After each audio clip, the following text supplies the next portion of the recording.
here we are. We're visiting the 1700s World Trade Map again.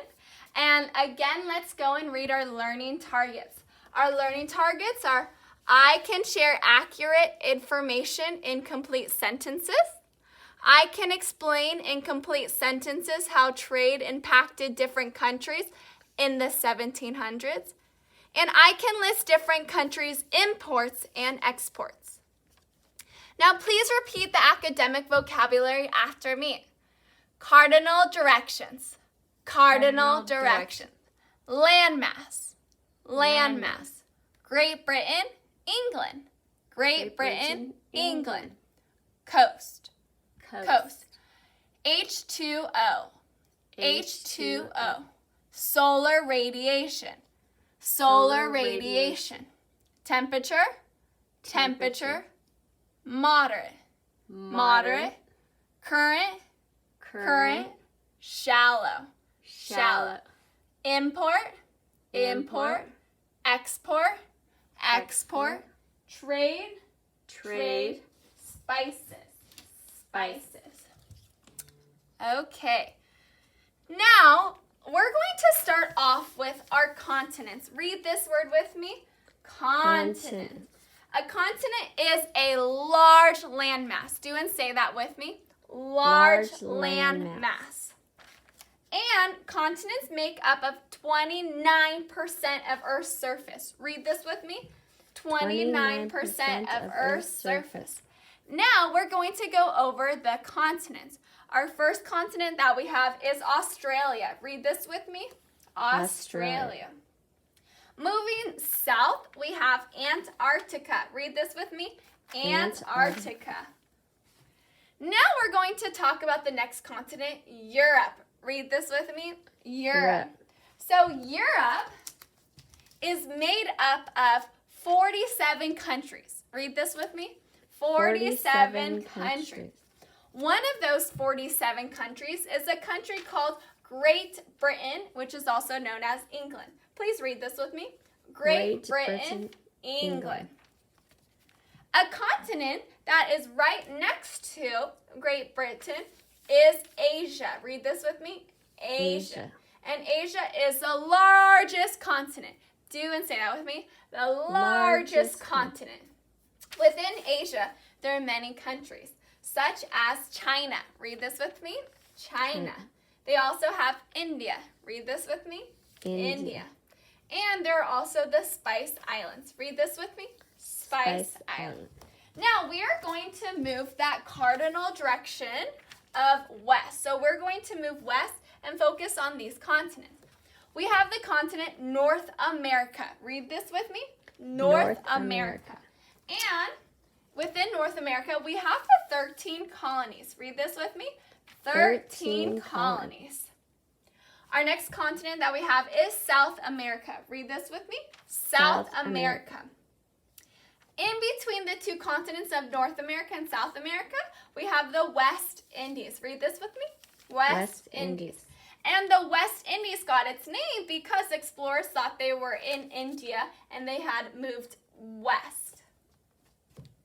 What I would like for you to do is turn and talk to your neighbor and describe one of these continents. Heads together.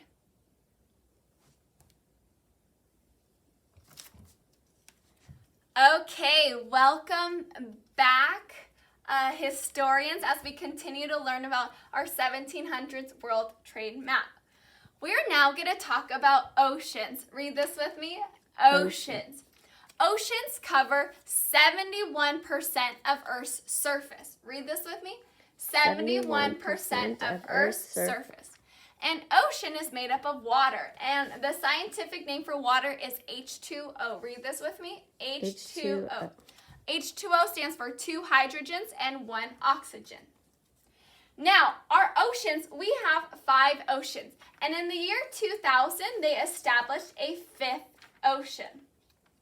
And oceans have a moderate temperature. Read this with me. Moderate temperature. That moderate temperature is 60 degrees Fahrenheit. Read this with me. 60 degrees Fahrenheit.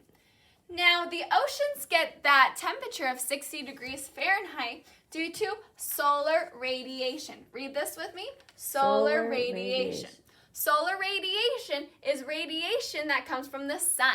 So the sun produces light energy that turns into heat energy. Read this with me. Light energy, heat energy.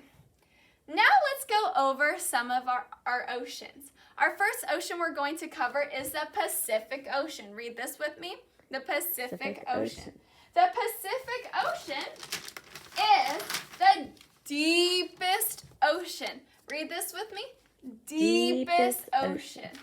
In addition, the Pacific Ocean is also the largest ocean. Read this with me. The largest ocean.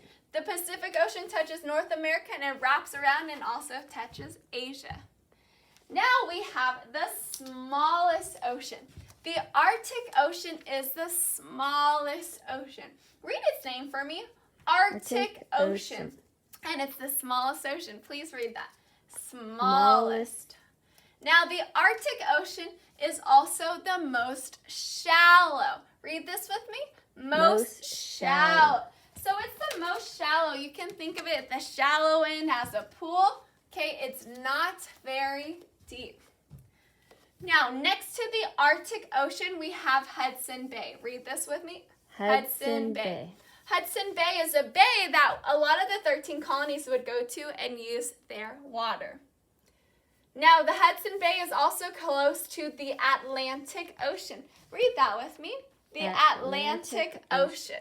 The Atlantic Ocean was in S shape right in between the continent of North America, Europe, and Africa, and South America as well.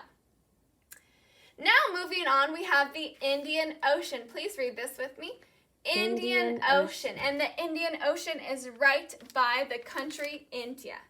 And our fifth ocean that was established in the year 200 is our Southern Ocean. Please read this with me. Southern Ocean.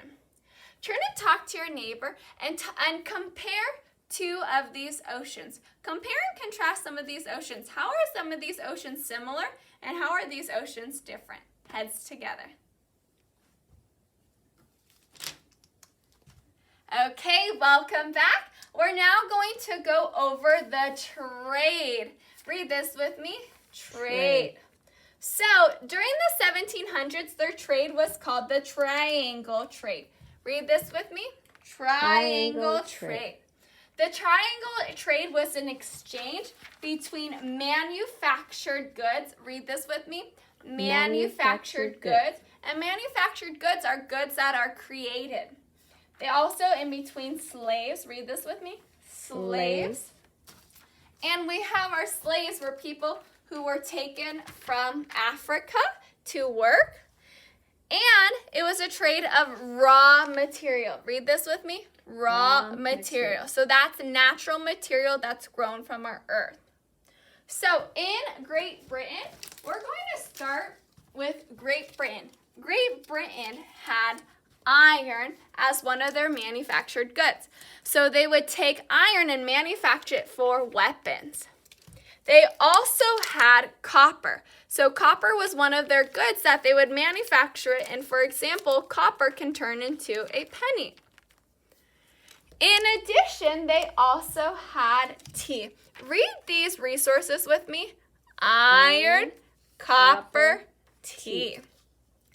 Now, our next continent, Asia. Within Asia, China was known for their silk and porcelain.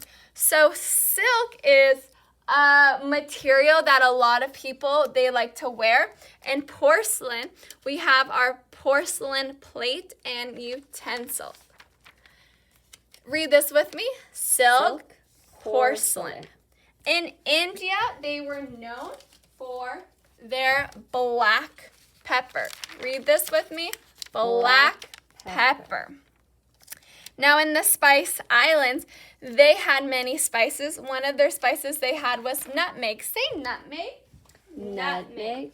They also had mace. Say mace. Mace. Now we're going to move on to Africa. So Africa, their resources that they had, Africa had slaves that took part of the triangle trade. Say slaves. Slaves. In addition, in Africa, they had gold. Say gold. Gold. And they had ivory, which can be found from the tusk of an elephant. Read this with me. Ivory. Ivory. Now, moving west, we are going to go to North America. In North America, the 13 colonies were known for their rum. Read this with me. Rum. And beaver fur. Say beaver fur. Beaver fur. So I have a photo of beaver fur that was made into a coat. Then in the West Indies, their raw materials that they had was molasses. Read this with me. Molasses. And they also had sugar. Read that with me. Sugar. Now, this triangular trade, it was a trade and exchange of these different goods. So these different countries, they exported these goods and they imported goods from other countries. Okay, so they would trade and they would pack up their sailboats, and within their sailboats, they would pile in, Great Britain would pile in their iron, copper, and tea, and they would export it to another country. Do you want to say that word with me? Export. So they would export all their resources, and then they would trade and import rum and beaver fur, molasses, and sugar from North America. Okay. Africa was a country. They exported slaves, gold, and ivory. So they exported a lot of slaves, gold, and ivory to these other continents as well. And this was their triangular trade. The triangle trade was the import and exporting of goods and resources within these countries in the 1700s.